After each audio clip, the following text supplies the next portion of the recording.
Okay, chat, here's what we're gonna do today. I'm gonna walk through how much I make and how many viewers, followers, subscribers, retweeters I have, and then you guys can kind of see, because it seems like everyone was surprised at how much Hassan and Ludwig made, and people were surprised even as far down as Atriok or me at 2901. So I can't share specifics on how much I made from Twitch or YouTube because it's against my contract, but I can show how much I made in total and when that changed over time against my viewership, which I think could be a really interesting video. So let's do it. There are really two important things when you're like looking at the business of being a content creator, right? You have the growth of your social medias, and I'm including Twitch and YouTube in social media, even though traditionally social media is Twitter, text-based posts. We'll talk about social media as all of your platforms, and then how much money you're making from it. You can add in some other things, some abstractions, like how much you are paying editors and shit like that, how much money I'm spending on gifted subs, etc., etc. But I don't think those really matter in the grand scheme of things, because what people care about, what people don't really understand,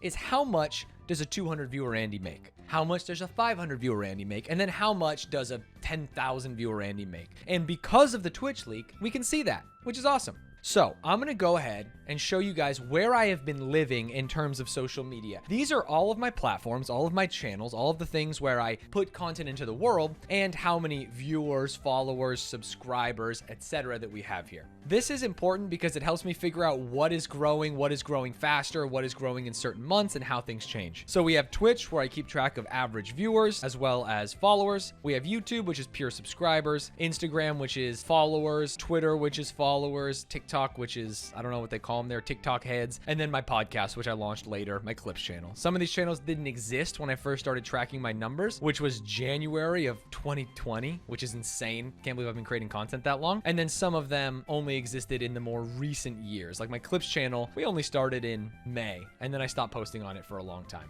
I also did a little bit of color validation here, so you can see like when things were going really well, like when I had the best average viewers, when I had the largest followers gained per month on Twitch, per week. I did it per week here. The week of July 25th, I gained 2,300 followers on Twitch. That's really cool. Unfortunately, I got really lazy and stopped tracking, and it's really hard to get back in the habit. Now, this is moderately interesting because someone could look at this and say like, okay, this is really just Social Blade. What really gets interesting is when you compare these numbers to how much money a content creator creates, right?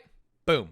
So this is something that not a lot of people will share, but fuck it. I mean, I think that this is what I can do for the world. You know what I mean? I may not be building a $3 million house like Hassan, but I think you guys should know. You guys support me. You guys subscribe to me. So you might as well figure out what I'm doing. Back in January of 2020, I made $308 across all of my channels. And if you remember, those channels were like a YouTube, an Instagram, a Twitch. I averaged 119 viewers. So this is against Twitch and YouTube. I spent $50 on something. Maybe it was a prize, maybe it was content, something like that. And then I didn't get any sponsorships. This last line without sponsorships is just so that I can average out how much I make, because sponsorships are a little bit feast and famine, right? Sometimes you will get a big sponsorship, sometimes you won't get any sponsorships, and things like that. So I made, all in all, $258 this month. I went full time, so all of this time from January 2020 to right about here, also let's say January or December, this is when I decided to go full time. Now, some of the months were really good, some of the months were really bad, we got gifted a lot, but you can see that obviously my average credit, my revenue, or the delta, which is my profit per month, has been jumping up a lot. And you can even see the moment where I went full time, right? This is mostly a factor of how many hours in I was putting.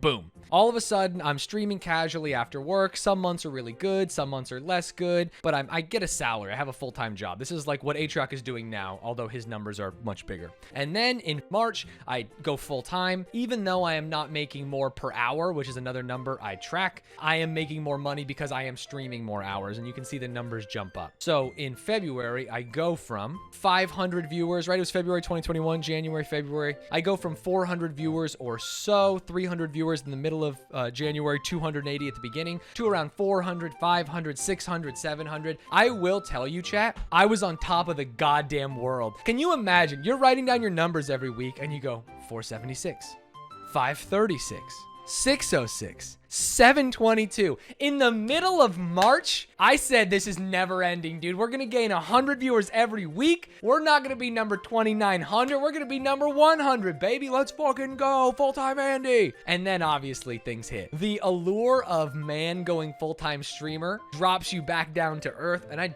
dropped to 351. 359, I started grinding back up again. This is like the content cycle that most people are going to get. Things don't always just go up, up, up. You will see in my Twitch viewer numbers, which is the spikiest graph compared to all of them, because it is the only one that theoretically can go down. People aren't necessarily unfollowing on Twitter or TikTok or Instagram, but on Twitch, this graph measures my average viewer number. And so you can see January, this is when I was like, you know what? I think I want to go full time. The numbers go up. They do jump back down, but my floor is a little bit higher. They go up again, they go back down. They go up again, higher peaks, a little bit of a lower floor, but then we jump up. My new floor is only right here that happened in July. And if I had tracked these numbers a little further than August or September, I think we would see an even higher floor here today. Give me a second. I'm going to show you guys the money per hour because I think that's like the most interesting shit. In January, February, I was making about $25 an hour on Twitch. So I had run the numbers to where based on how many subs I was getting, based on how many donations I was getting, advertisements that were playing on Twitch, even though those were small at the time, I was making about $25 an hour. And that is when I felt comfortable to go full time. Understanding, presumably, that my dollars per hour would go down because I'm going to go from streaming 100 hours, or in November, I streamed 66 hours. In December, I streamed 100. I knew that as I went into full time, I was going to stream more. And I did. In February, I streamed 167. In March, I streamed 175. Later on, the last few months, I've been streaming closer to 200, which has really helped me. But you'll see that my number jumps back down. I'll just tell you. So for example, I talked about 141 hours at $25 an hour on Twitch, including everything, donations, subs, advertisements. In January, I brought it up to 31. I brought it up to 40 in March, 41 in April, 47. The highest dollars per hour I've actually ever gotten on Twitch, and this is the one interesting real life data point I can point to, is in June. So June, chat, as some of you know, is my birthday. And in June, I streamed 135 hours and I was making, this is again when I was on top of the world thinking everything was gonna go up, I started making $51 an hour, which felt really good. It started going back down as I streamed more hours in July to $46 to $36, and then most recently last month I made $41 an hour on Twitch. What are some interesting things? My numbers on Twitch are significantly higher. So when we look at like how much I am making, Twitch is the main